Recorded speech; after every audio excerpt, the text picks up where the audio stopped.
O apóstolo São Paulo, na sua terceira viagem missionária, né, e sua última viagem missionária, já meio que se despedindo de todos os seus irmãos queridos, líderes que ele formou, igrejas que ele plantou, um sentimento de muita emoção, muita coisa para transbordar na vida daqueles que ele investiu tempo pesado, né? Investiu muito amor, investiu muito carinho, muito palavra de Deus.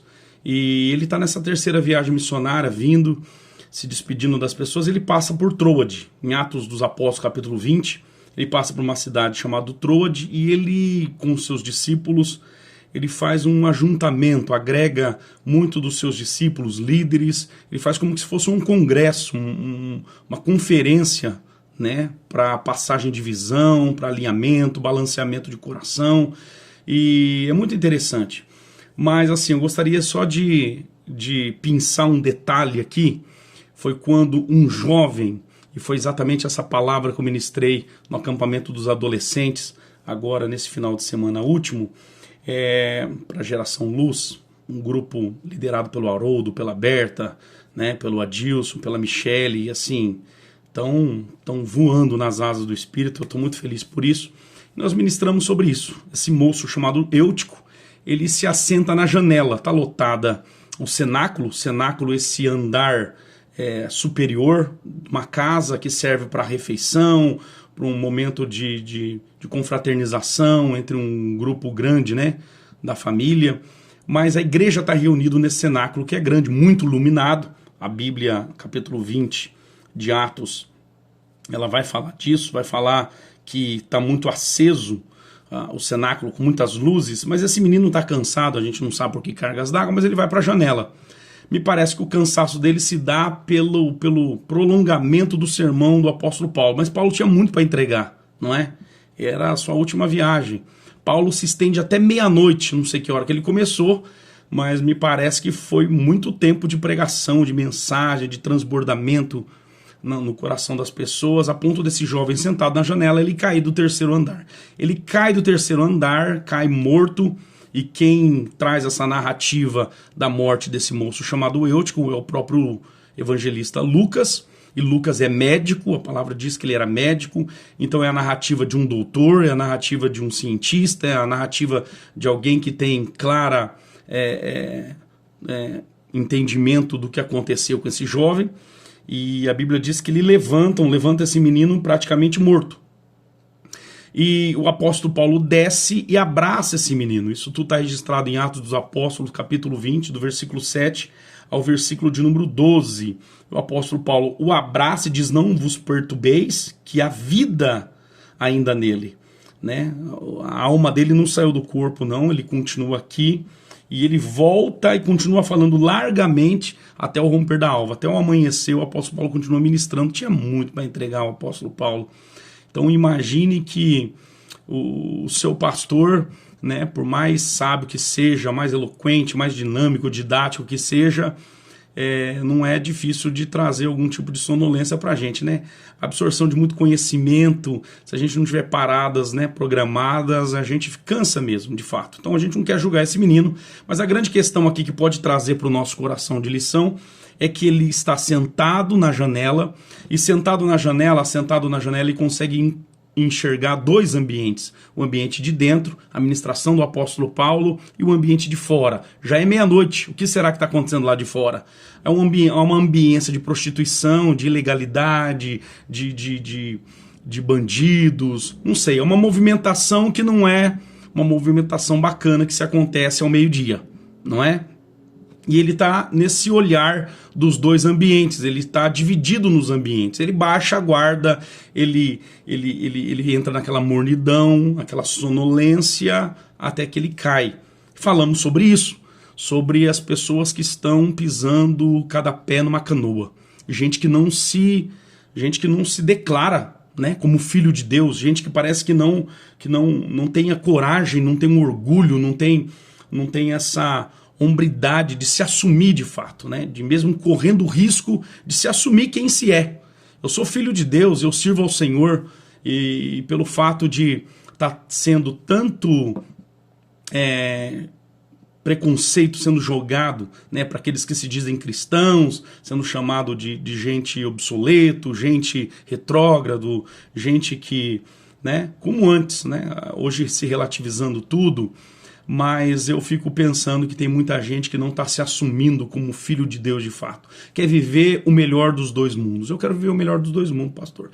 Eu gosto muito das canções cristãs, evangélicas, eu gosto muito das melodias, mas eu gosto também da balada, não vou mentir. Eu gosto muito da bagunça, eu gosto daquilo que atrai os meus olhos, né? Essa iluminação, essa coreografia lá fora, esse estilo. Eu gostaria de conciliar as duas culturas. As duas culturas se chocam, mas as pessoas querem tentar conciliar as duas culturas no coração. Isso não vai fazer bem. Uma hora isso vai desandar. Uma hora vai requerer de você uma posição. O mundo mesmo, uma hora ele vai requerer de você um posicionamento. Essa é a verdade. Uma hora ele vai te perguntar, ele vai te indagar. E aí? O que você vai escolher agora? E você vai ter que tomar uma decisão. Então, em cima da janela é muito perigoso. Então, não adianta nada. Eu gosto das mensagens, eu gosto do ambiente religioso, cristão, cheio de Deus, mas eu gosto também do mundo, eu gosto das cores, eu gosto da forma de se relacionar do mundo. Isso mesmo que vai bater de encontro com o que você entende pelas Sagradas Escrituras, ainda continua nessa dinâmica. Isso vai acabar te prejudicando muito. Essa conflitividade interna vai acabar te gerando mais mal do que bem, infelizmente. E ele cai da janela, tá? Ele cai da janela. Diferente, Daniel, capítulo 6, diz que quando Daniel ficou sabendo do edito de alguns sátrapas influenciando o imperador daquela época, ali da Babilônia, dizendo assim, faz o seguinte, Nabucodonosor, faz durante um mês que ninguém pode adorar outro Deus senão você, Nabucodonosor. Ninguém pode pedir, orar a outro Deus senão para o Senhor. E ele vai lá e baixa esse decreto, né? Estabelece esse decreto. Daniel, quando fica sabendo, ele vai orar, vai jejuar, vai consagrar, ele vai buscar o Senhor como ele fazia, ele continua fazendo essa oração 3 vezes ao dia dentro do seu quarto, olhando para uma janela que dava para Jerusalém. Então a janela da casa dele foi construída para a direção de Jerusalém. Olha a mentalidade de Daniel. Ele está dentro desse ambiente. Então a relação dele com essa janela não é em cima da janela. A relação dele é dentro do ambiente, orando, né, em direção à janela que está em direção a Jerusalém, clamando por aqueles que estão do lado de fora da janela. Essa é a minha missão, essa é a sua missão. Orar por aqueles que estão do lado de fora da janela. Não nos assentarmos na janela, mas estarmos no ambiente de dentro, buscando ao Senhor. Ele é aquele que, o Senhor, ele te indaga. E aí, que posição que você vai querer? Há 2 caminhos, não dá para andar nos 2. Ou o caminho estreito que te leva à salvação, ou o caminho largo, né, que te leva à perdição. E eu sei que o caminho largo, né, parece muito mais atraente, mas o fim é morte. Tem coisas que para o nosso coração parece direito, mas o fim é destruição. E a gente sabe o que é. Nosso coração, Deus nos deu uma consciência, Deus colocou pra gente uma consciência, um entendimento dentro. A lei dele está dentro do nosso coração. De alguma maneira a gente olha para dentro da gente, a gente fala, tem alguma coisa errada, eu preciso arrumar a casa, eu preciso me resolver aqui, eu preciso agir da maneira correta. Não é? Mas eu acho interessante que esse menino aqui, ele falta uma certa consideração para com o apóstolo Paulo, para com aquele que tem uma missão de cuidar e de transbordar na vida dele a palavra, o cuidado de Deus, o amor de Deus. Falta uma consideração. É o que eu falo aqui para Lara, a gente às vezes comenta, a gente compartilha sobre isso, falo com a Mariana, que existe uma coisa chamada noção. Tem hora que a gente fica sem noção, tem hora que a gente perde a noção, né, nas nossas relações, na nossa dinâmica dentro de casa. Uma hora fiz sem noção mesmo, sem maldade no coração, mas deixa eu te falar, a maioria das vezes é sem consideração mesmo. Chega um ponto que a gente começa a perceber que não é falta de noção, é falta de consideração. Esse jovem não me parece uma falta de noção, é uma falta de consideração para com um apóstolo que faz tempo que não vem, e quando vem provavelmente é a última vez que vai vê-lo. Ele está transbordando tudo, está entregando tudo que recebeu de Deus para aquele povo, treinando aquele povo, e o menino está com sonolência na janela. Então é assim, tem pessoas que foram colocadas por Deus para cuidar de você, para abençoar a sua vida. Os seus pais foram dados por Deus para cuidar de você. Há uma responsabilidade nas costas desses, da sua mãe, do seu cuidador, né? Há uma responsabilidade nas costas do seu pastor. O pastor que acompanha você, essa responsabilidade recai sobre ele. Deus vai requerer a sua vida das mãos desse pastor, com certeza absoluta. E o ato de você ignorar as suas palavras, ignorar o conselho, ignorar o cuidado dele, né, por um motivo ou por outro. Às vezes, eu não gosto muito do jeito que ele fala, eu não gosto, a sua igreja talvez seja uma igreja grande, tem mais do que um pastor, eu gosto mais desse pastor do que do outro, eu gosto mais desse mentor do que do outro, eu gosto de ouvir aquele pastor da internet ou outro, sempre querendo ouvir o que é melhor para você, o que te beneficia, né? Então, assim, eu já tenho um conceito na minha cabeça, eu vou procurar aquele que me diz exatamente o que eu quero ouvir. Mas aí Deus coloca pessoas à sua volta para te dar segurança, para te dar orientação e direção, e você acaba com que não gostando, e faltando não com noção, mas faltando com a consideração. Não falte com a consideração com as pessoas que Deus pôs para cuidar de você. Mas a parte interessante é que quando esse jovem cai, ele é levantado pelo apóstolo Paulo depois de um grande abraço. O apóstolo Paulo vai, o abraça, ele recobre fôlego, a vida torna a entrar dentro dele, né? E ele é resgatado com vida, volta para o cenáculo e Paulo prega até o amanhecer. Isso é muito importante. O nosso Deus é o Deus das segundas chances. O nosso Deus é Deus da segunda, terceira, quarta e quantas chances forem necessárias para você se arrepender. Mas não se esqueça que existe um limite da paciência de Deus.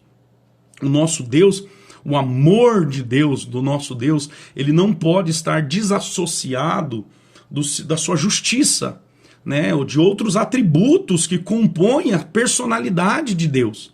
Então o amor de Deus, que é um amor amplo, um amor que é imensurável, a sua altura, a sua profundidade, a sua largueza, ela é imensurável. Não dá para se medir o amor de Deus.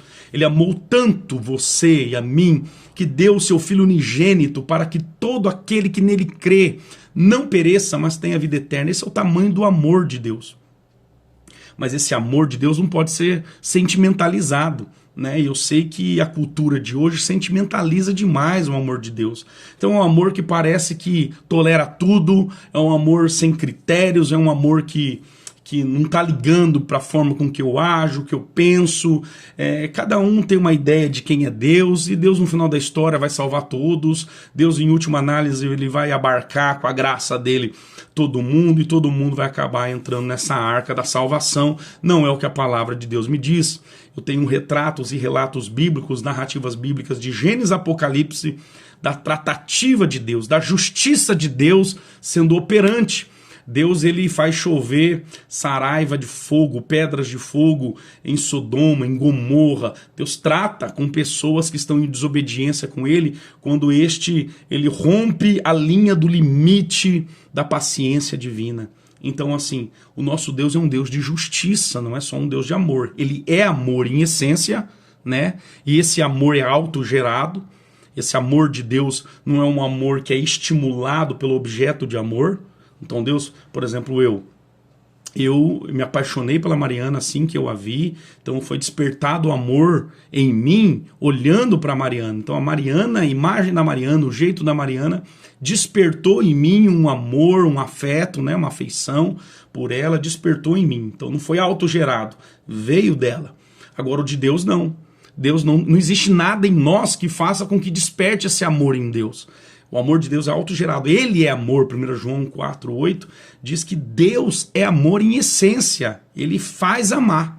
Ele faz amar. Mas não desassocie o amor de Deus da sua justiça, da sua ira, da sua santidade. Isso são atributos de Deus importantíssimos também, que complementam, né, e que formam a sua personalidade. O meu Deus não mudou, ele é o mesmo ontem, hoje e será eternamente. A Bíblia diz que não há variação, sombra de variação em Deus, não há mudança nem sombra de variação. Então o nosso Deus não muda, ele é o mesmo ontem, hoje e sempre. É o que eu sempre falo, né? Os deuses romanos, os deuses gregos, quando cultuados, ninguém sabe como está o humor dele. Né? A pessoa acorda de manhã e não sabe como está o humor do seu Deus. Então lança muitas oferendas, né, para o seu Deus. Então, vai saber. Então, começou a tempestade. Meu Deus está mal-humorado, meu Deus está com algum tipo de problema e eu preciso acalmá-lo. O nosso Deus não é assim. Eu não vou para a igreja cantar, louvar, para acalmar o meu Deus, a raiva do meu Deus, porque eu não sei o jeito que ele acordou. Hoje acordou com o pé esquerdo. E aí eu vou lá e faço algum agrado, tocando uma música para ele, acalmando o coração. Não, meu Deus, ele é estável. Meu Deus é o mesmo ontem, hoje, será eternamente. Não há mudança em Deus, o caráter dele é imutável, a personalidade dele é imutável, ele não sofre de nenhum tipo de transtorno psicológico, né? Emocional, não tem dupla personalidade, ele é o mesmo ontem, hoje será eternamente, quero frisar isso, tá? Então eu vou para as Sagradas Escrituras e eu percebo que existe um limite da paciência de Deus, como deve mesmo o amor. O amor sem critério não é amor. Amor sem verdade é liberal, não dá para ser chamado de amor, né? Porque quem ama, cuida, quer trazer segurança, odeia aquilo que possa trazer perigo para o objeto de amor, não é? Então, meu Deus, é assim também. E a ira de Deus é uma faceta da santidade de Deus. Então, Deus é santo e ele odeia o pecado. Ele odeia o pecado. Então, assim, ele se ira com o pecado e com as formas de pecados que a gente comete, seja por ação, por omissão. Deus fica bravo, sim. Então, toma cuidado com o limite da paciência de Deus. Mas o nosso Deus é Deus de segunda chance. O nosso Deus é aquele que nos está constantemente buscando nos achar. Essa é a verdade. Porque a gente não teria condição de subir para buscar quem é Deus de verdade. Então ele desceu. Deus, sabendo da nossa impossibilidade de subir, ele desce para se revelar. O que é Jesus Cristo? Jesus Cristo, segunda pessoa da Trindade, o nosso Deus, ele desce para revelar o coração do Pai. Jesus é a revelação máxima do Pai. A Bíblia Sagrada é o que nos revela Jesus, é o que nos aponta para o Cristo, e Jesus é aquele que nos revela ao Pai. Havendo Deus falado muitas vezes e de muitas maneiras aos pais pelos profetas, Hebreus capítulo 1, versículo 1 em diante, a nós falou-nos nesses últimos tempos através do Filho, a quem constituiu o herdeiro de todas as coisas, por quem fez também o mundo. Então, Jesus é a revelação máxima, né, do Pai. Então, quem olha para Jesus, olha para o Pai. Filipe não perguntou? Mostra-me o Pai que basta, Jesus. Jesus diz assim, tanto tempo que eu estou com vocês não perceberam ainda? Quem vê a mim vê o Pai, quem vê o Pai vê a mim. Então, assim, quer saber como Deus trata uma pessoa com pouca fé? Olha para Jesus como ele trata os discípulos quando estavam com pouca fé. Ele os exorta, os anima, os encoraja. Como que Deus trata o necessitado, o carente? Olha para Jesus como ele tratava os carentes, os necessitados, os famintos. É assim que Deus trata com a humanidade, como Jesus tratou com os discípulos e com aquele povo que ele estava no meio naquela época. Então, assim, é hora de nós despertarmos para a compreensão de que Deus está nos dando chance de salvação. Infelizmente, existe e é real a realidade do inferno.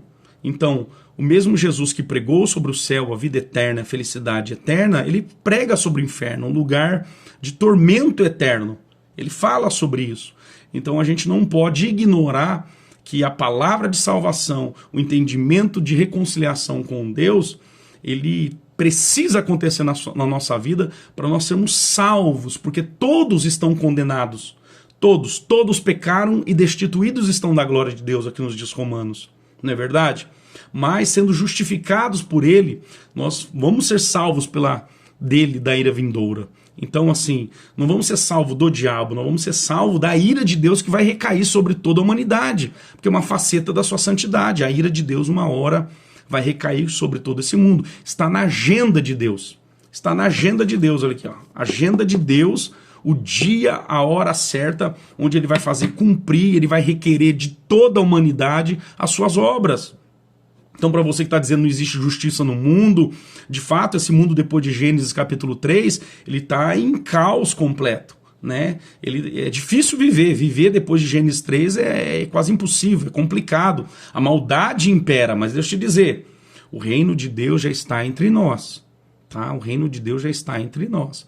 Ele vai ser planificado nesse dia, quando a trombeta soar. E quando a trombeta soar, ele vai pôr ponto final em toda a história. Ele vai trazer o ápice da história agora, que é o julgamento de todos. E aí Ele vai fazer cumprir a justiça dele. Todos vão entender que o nosso Deus é um Deus de amor, mas é um Deus de justiça também. A oportunidade é agora, o tempo é agora, o momento é agora, da segunda ou da terceira, não sei quantas chances você já teve, mas é o momento de você buscar ao Senhor enquanto se pode achar, invocar o seu nome enquanto está perto. Tá bom? Essa foi a história de Eutico, mas pode ser a tua história também, e Deus está querendo recobrá-la, restaurá-la, renová-la, reconciliar a tua vida com a vida do Pai. Que Deus abençoe o seu coração de uma forma muito poderosa, que Deus flua a graça dele sobre você e que você esteja do lado de cá, do ambiente, não em cima da janela, nem do lado de fora, mas do lado de dentro, intercedendo para quem está do lado de fora e buscando essa relação, recebendo tudo o que Deus tem para entregar para você. Que Deus te abençoe poderosamente em nome de Jesus.